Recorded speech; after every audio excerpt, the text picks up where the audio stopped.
하지 마. 수색을 했는데 발견은 못했다. 그냥 이렇게 하고 어쨌든 연락이 됐으니 종결하겠다라고 저한테 얘기해서. Hai guys, welcome back to my YouTube channel. Apa kabar semuanya? Semoga semuanya sehat-sehat terus dan sehat sentosa ya. Dan terima kasih sudah subscribe channel ini plus klik video ini. So, di video kali ini aku mau ngebahas salah satu kasus yang lagi rame, terutama nih di Korea Selatan, guys.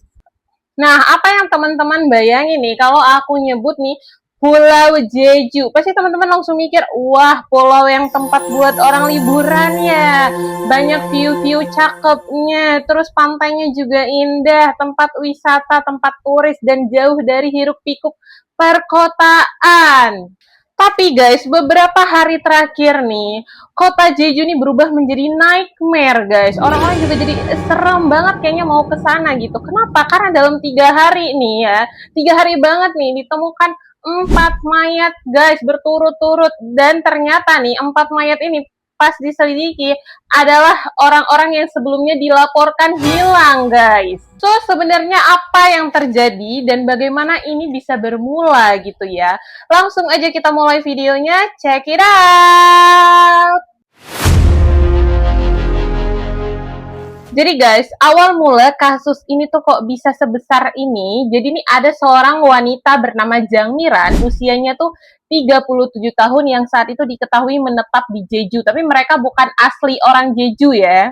Nah, menetap di Jeju nih. Jadi sekitar tanggal 12 atau 13 Mei 2026, si Miran ini tuh terakhir kali terlihat meninggalkan rumahnya guys. Setelah tanggal itu nih, dia tuh nggak bisa lagi dihubungi. Nah, pada tanggal 15 Mei, pukul 18.43 nih, pacarnya pun langsung datang ke kantor polisi untuk melaporkan si Miran ini tuh hilang gitu, Pak Polisi. Nah, di sini Pak Polisi tuh menanyakan, gimana ciri-cirinya, kapan terakhir kali kamu ngobrol sama dia, kapan ini, kapan itu, ya pokoknya seperti kasus-kasus pada umumnya lah gitu kan, ditanya-tanya dulu gitu.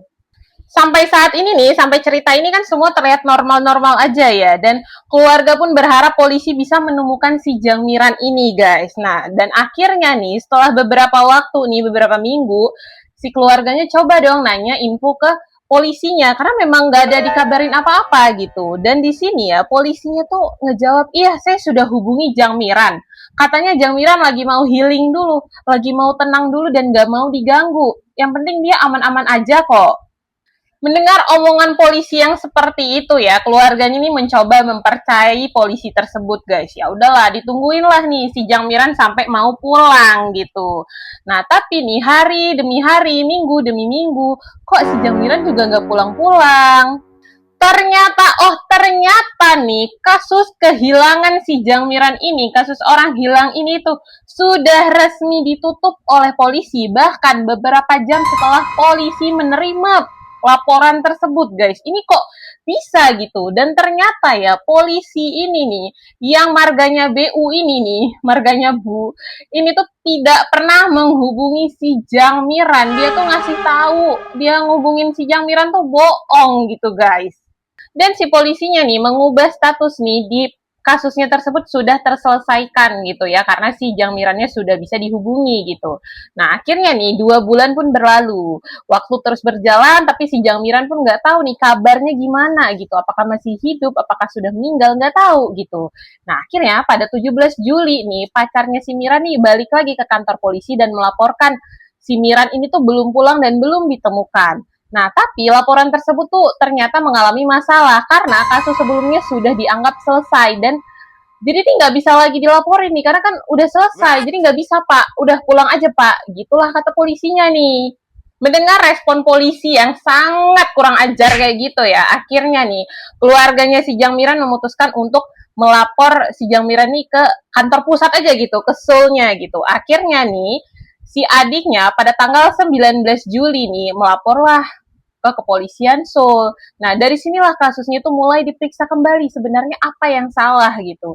Namun nih, ternyata karena sudah lama banget ya dari bulan Mei, ini udah bulan Juli nih, waktu-waktu itu udah banyak yang terlewat. Dan dalam kasus orang hilang nih, waktu itu benar-benar sangat penting gitu ya, yang ada namanya tuh golden time, yaitu 24 jam ketika kita sudah tahu nih ini orang hilang gitu. Nah, di sini ya guys, kantor kepolisian Jeju pun mulai bergerak gitu ya guys. Yang awalnya nih cuman ya udah aja gitu, nganggap sepele, nganggap enteng gitu ya. Mungkin karena sudah dapat teguran dari kepolisian Seoul, akhirnya mereka pun mencoba ini bener-bener nih, kayaknya kasusnya serius nih gitu. Nah, akhirnya pencarian besar-besaran pun baru dimulai ketika bulan Agustus, guys. Masyarakat tentu aja nih jadi heboh banget nih karena kehilangan si Jang Miran ini gitu, kasus kehilangan Jang Miran ini. Hingga akhirnya nih keluarga dan kerabatnya pun menyebarkan poster-poster orang hilang di internet, guys. Pada 20 Agustus, polisi Jeju pun akhirnya mengerahkan sekitar 140 petugas nih, termasuk tim penyelam, personel kepolisian untuk mencari si Miran ini. Buset, Pak Polisi dari kemarin kemana aja gitu ya. Dari tanggal 15 Mei loh ini dilaporin, dan setelah beberapa bulan nih, berarti Mei, Juni, Juli, Agustus gitu, setelah 3 bulan baru kepolisian di Jeju itu tuh bergerak gitu, baru kerja gitu ya. Nah, hingga akhirnya guys, ditemukanlah sesuatu hal yang sangat-sangat mengejutkan, yaitu 22 Agustus ditemukan jasad seseorang nih di Jeju guys. Masyarakat pun langsung bertanya-tanya, apakah itu si Jang Miran gitu.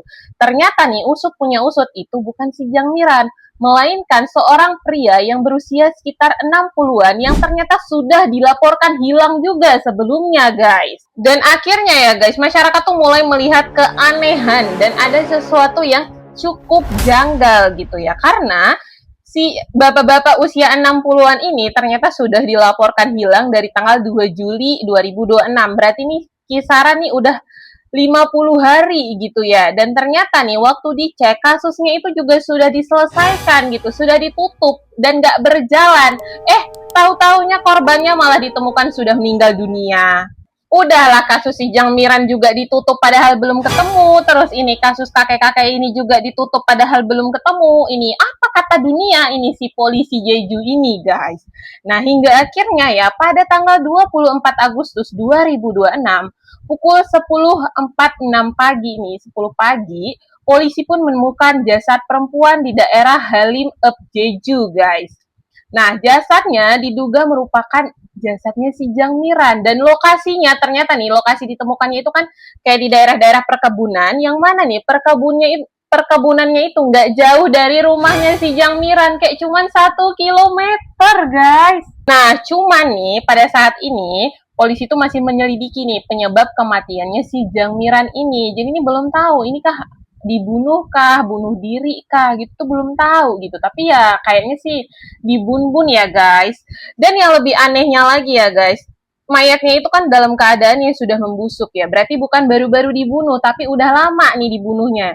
Dan baru ditemukan di daerah itu, sedangkan itu daerah yang bisa dibilang nih lumayan sering dilewatin orang gitu. Nggak mungkin itu udah lama mayatnya di situ, pasti baru-baru aja ditaro gitu. Makanya ini bener-bener sus banget ya guys. Tapi guys, kasusnya tuh nggak berhenti di sini nih. Ketika si Jang Miran ditemukan, kasusnya selesai? Enggak. Nah, akhirnya nih polisinya pun mulai diperiksa gitu. Polisi si yang inisialnya Bu, yang menangani kasus orang hilang yang dua-duanya ditemukan meninggal, terus di sistemnya tuh udah selesai gitu ya. Nah, ternyata nih usut punya usut ya, si polisi yang bermarga Bu ini itu tidak hanya menangani kasus Miran doang nih guys, tapi sekitar 1 tahun 5 bulan dia tercatat menangani nih 29 laporan kehilangan guys. Dan sekarang nih seluruh kasus 298 orang hilang itu dinyatakan sudah selesai dan ditutup gitu di sistemnya. Kok bisa gitu ya? Dan ternyata ya guys, dari tanggal 22 nih sampai 25 Agustusan tuh ternyata ada 5 orang yang ditemukan nih sebelumnya dilaporkan sebagai orang hilang, tahu-taunya udah meninggal guys, dan ditemukan cuma jasadnya doang. Jujur sebenarnya kita belum tahu nih apakah yang terjadi di Korea ini, apakah kayak di drakor-drakor gitu, ternyata ada pembunuhan berantai yang berkeliaran gitu, atau polisinya mungkin ya bekerja sama dengan si mafia-mafia gitu, atau kayak human trafficking, ini kita nggak tahu nih, masih banyak spekulasi gitu ya guys ya. Yang jelas ini laporan-laporan orang hilang ini tuh bener-bener kacau banget, nggak berhasil ditangani sama kepolisian di sana guys. Dan akhirnya ya guys, pada tanggal 25 Agustus nih, pengadilan akhirnya mengeluarkan surat perintah penahanan untuk polisi si ibu ini yang kerjanya tuh nggak becus gitu ya. Bukan nggak becus, ini nggak tahu maksudnya gimana ini. Bisa-bisanya 298 kasus gitu ditutup dengan cara yang nggak benar gitu ya. Maksudnya kayak kamu nggak ada ngapa-ngapain gitu ya, tiba-tiba tutup aja bilang kasusnya sudah selesai, kasusnya udah ini, udah terselesaikan gitu ya, kok bisa gitu. Dan yang lebih mengejutkan lagi ya, ternyata polisi si ibu ini tuh sempat mendapatkan penghargaan dari pihak kepolisian, bahkan setelah periode ketika dia diduga menutup kasus orang hilang secara tidak benar gitu. Waduh, kayaknya tuh kenapa ya polisi-polisi nggak cuma di Konoha doang gitu, di sana ternyata nggak beres juga gitu ya. Akhirnya guys, kasus ini tuh membuat pemerintah Korea turun tangan. Kasus Jeju akhirnya berkembang menjadi isu nasional di mana pemerintah nyuruh nih buat ngecek lagi nih semua kasus-kasus yang sudah ditutup dan bertanggung jawab penuh terhadap kasus tersebut, guys. Sejumlah pejabat kepolisian juga minta maaf nih karena keteledoran dari pihak mereka, guys. Bahkan nih beberapa pejabat senior nih juga dicopot sementara gitu dari jabatannya. Terus nih guys, dari info-info yang aku baca dari X nih atau Twitter ya, memang di Jeju itu banyak banget terjadi kasus orang hilang nih. Bahkan dari tahun 2024 sampai 2026 nih sudah ada 3.000 laporan orang hilang guys. Bahaya banget ya, karena maksudnya kan itu kota buat liburan gitu ya. Gimana kita bisa liburan dengan tenang kalau ternyata ada hal-hal yang sangat kejam terjadi di daerah tersebut guys. So guys, jadi sekian ya kasusnya. Jadi ini sebenarnya masih dalam proses penyelidikan dan apa yang terjadi ini belum tahu gitu. Ya ada beberapa orang mungkin berspekulasi ya bener nih ada pembunuh berantai yang sedang berkeliaran di Pulau Jeju. Karena kan dalam waktu yang sangat singkat nih ditemukan langsung 5 orang gitu sekaligus orang meninggal gitu. Dan ditambah lagi nih banyak banget kasus orang hilang di situ nih, nggak tahu nih apakah orang hilang ini akan bernasib sama gitu ya. Semoga aja sih enggak ya. Semoga orang-orang yang belum ditemukan itu bisa ditemukan dan dalam keadaan sehat walafiat ya guys. Dan ada juga nih yang bilang mungkin ini adalah perdagangan manusia atau human trafficking guys. Karena ya bisa dibilang nih polisinya kan juga ikut menutupi kasus ini ya guys. Mungkin memang ada mafia-mafia yang bekerja sama. Ini kita nggak tahu ya. Benar-benar masih diselidiki gitu ya. Intinya ya guys, hati-hati banget nih buat kalian yang mau liburan ke Korea, terutama ke Jeju. Sebenarnya sih dimanapun itu tetap beresiko gitu ya. Tetap banyak banget orang-orang yang kayak setan, yang jahat gitu ya guys. So, sekian dulu nih pembahasan dari aku. Semoga teman-teman bisa memahami dan mengambil hikmah dari kasus ini, guys. Dan sekali lagi kita doakan semoga orang-orang yang hilang nih, yang belum ditemukan, segera ditemukan dalam keadaan sehat walafiat. Dan orang-orang yang sudah meninggal nih ya, semoga diterima di sisi Tuhan Yang Maha Esa ya, guys. Sekian dulu video dari aku. Jangan lupa tunggu lagi ya, stay tune lagi video-video selanjutnya. Dadah, see you in the next video. Tapi sebelumnya kita pantun dulu nih. Ikan hiu muter-muter. See you later.